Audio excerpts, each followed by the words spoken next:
മിനിഞ്ഞാന്ന് വന്നതല്ല, മറിച്ച് ഏപ്രിലിൽ വന്ന് തുടങ്ങിയ ഒരു കാര്യമാണ്. ഏപ്രിൽ എങ്ങനെ വരുന്നത്, വരുന്ന ആ ഒരു ഘട്ടം മുതൽ ഇതിനെക്കുറിച്ചുള്ള ഒരു ധാരണ നമുക്ക് വേണം. ആ വരുന്ന ഒന്നാമത്തെ വരവ് നിങ്ങളൊന്ന് കണ്ടോളൂ.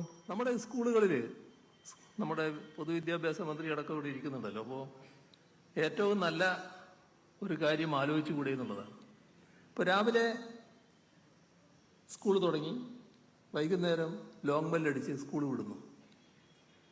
ഈ ലോങ് ബെല്ലടിക്കുന്നതിന് മുൻപ് ഒരു അരമണിക്കൂർ മുമ്പാവട്ടെ ഒരു ചെറിയ ബെല്ല് കൊടുക്കുന്നു. എല്ലാ കുട്ടികളും ഗ്രൗണ്ടിലേക്ക് വരുന്നു. അവിടെ സ്കൂളിൽ നിന്ന് പിന്നെ വീട്ടിലേക്ക് പോവുകയാണ് അവർ ചെയ്യുക സാധാരണഗതിയിൽ. അപ്പോൾ ഒരു അതുവരെയുള്ള സ്ട്രെസ് ഉണ്ട് കുട്ടിക്ക്, വല്ലാത്ത തരത്തിലല്ലേ. ഈ സ്ട്രെസ് ആകെ നീക്കിട്ടാൻ പറ്റുന്ന ഒരു എക്സസൈസിലേക്ക് കടന്നൂടെ? എന്താ ഡാൻസിന്റെ ജുംബോ ഡാൻസ് അല്ലേ? ജുബ ഞാൻ പറയുന്നത് പേര് തെറ്റായിരിക്കാം, പക്ഷെ അത്ര ഒരു ഡാൻസിലേക്ക് കടക്കാനോ അത് നല്ല എക്സസൈസ് ആണല്ലോ. നല്ല നിലക്ക് ആ പരിപാടി നടത്താനും അതിന്. അപ്പോൾ ഇങ്ങനെയാണ് ഇത് വരുന്നത്. അതായത് അദ്ദേഹത്തിൻ്റെ ബഹുമാനിയായ മുഖ്യമന്ത്രിയുടെ വാചകങ്ങളിൽ തന്നെ നമുക്ക് കാണാൻ സാധിക്കും ജുംബയോ ജംബയോ എന്ന് വെച്ചാൽ അതിനെക്കുറിച്ചുള്ള കൃത്യമായൊരു പഠനം നടക്കുന്നുണ്ടെങ്കിൽ അങ്ങനെയല്ലല്ലോ വരിക. അപ്പോൾ ഞാൻ മനസ്സിലാക്കേണ്ട ഒരു കാര്യം എന്താ വെച്ചാൽ, ഇങ്ങനെയാണോ നമ്മൾ പൊതുവിദ്യാലയത്തിൽ ഒരു പരിഷ്കാരം വരേണ്ടത്? എന്താണ് പേര് എന്ന് പോലും കൃത്യമായി ഞാൻ അദ്ദേഹത്തെ അധിക്ഷേപിക്കുകയല്ല, പക്ഷേ അങ്ങനെയാണോ വരേണ്ടത്? നമ്മുടെ പൊതുവിദ്യാലയങ്ങളെന്ന് പറയുന്ന ഒരിക്കലും പരീക്ഷണശാലകളല്ലല്ലോ. കുറച്ച് എന്തെങ്കിലുമൊക്കെ തോന്നുക, അപ്പോൾ അത് കാണുന്ന കുട്ടികളുടെ അത് അങ്ങോട്ട് നോക്കി വെക്കുക, കുറച്ച് കാലം അങ്ങോട്ട് ഓടട്ടെ അല്ലേ. പല പരിഷ്കാരങ്ങളും അങ്ങനെ ഓടിയിട്ടുണ്ട്. അക്ഷരം എഴുതാൻ പോലും പറ്റാത്ത കുട്ടികൾ നമ്മുടെ പൊതുവിദ്യാലയങ്ങളിൽ നിന്ന് പുറത്തിറങ്ങുന്ന അവസ്ഥ ഉണ്ടായത് ഇത്തരം ചില പരീക്ഷണശാലകളാക്കിയതിൻ്റെ പേരിലാണ്.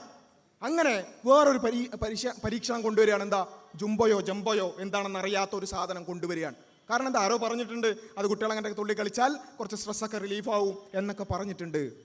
ആയിക്കോട്ടെ, ഇതൊരു പ്രസ്താവനയായിട്ട് അവിടെ ഒതുങ്ങുകയാണെങ്കിൽ നമുക്ക് സമാധാനിക്കാം. അതിനെക്കുറിച്ച് ചർച്ചകളും പഠനങ്ങളൊക്കെ നടക്കുമായിരിക്കാം എന്ന് നമുക്ക് വിചാരിക്കാം. പക്ഷേ തൊട്ടടുത്ത ദിവസം നമ്മൾ കാണുന്ന ഒരു കാര്യം എന്താ വെച്ചാൽ, ബഹുമാന്യനായ മന്ത്രി ശിവൻകുട്ടി പറയാണ്, ലഹരി വിരുദ്ധ പ്രവർത്തനങ്ങളുടെയൊക്കെ ഭാഗമായിക്കൊണ്ട് കുട്ടികളുടെ സ്ട്രെസ്സൊക്കെ ഇല്ലാതാക്കാൻ വിദ്യാലയങ്ങളിൽ സൂംബ നടപ്പിലാക്കും. ഇങ്ങനെയുള്ള ഒരു പ്രസ്താവനയും കൂടി വരികയാണ്.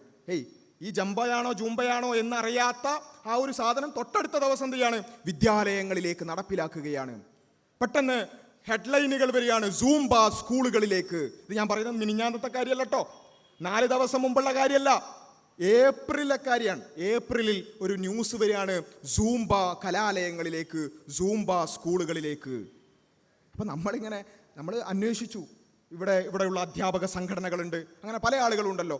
അപ്പോൾ അധ്യാപക സംഘടനകളോടും വിദ്യാർത്ഥി സംഘടനകളോടൊക്കെ നമ്മൾ അന്വേഷിച്ചു, ഇങ്ങനൊരു സംഭവം കാണുന്നുണ്ട്, എന്തെങ്കിലും ചർച്ചകൾ നടന്നിട്ടുണ്ടോ, എന്തെങ്കിലും പഠനങ്ങൾ നടന്നിട്ടുണ്ടോ? ആർക്കും ഒന്നും അറിയില്ല. അങ്ങനെയുള്ള ചർച്ചകളും സംവാദങ്ങളും അല്ലെങ്കിൽ അത്തരത്തിലുള്ള പഠനങ്ങളൊന്നും ആർക്കും അറിയില്ല.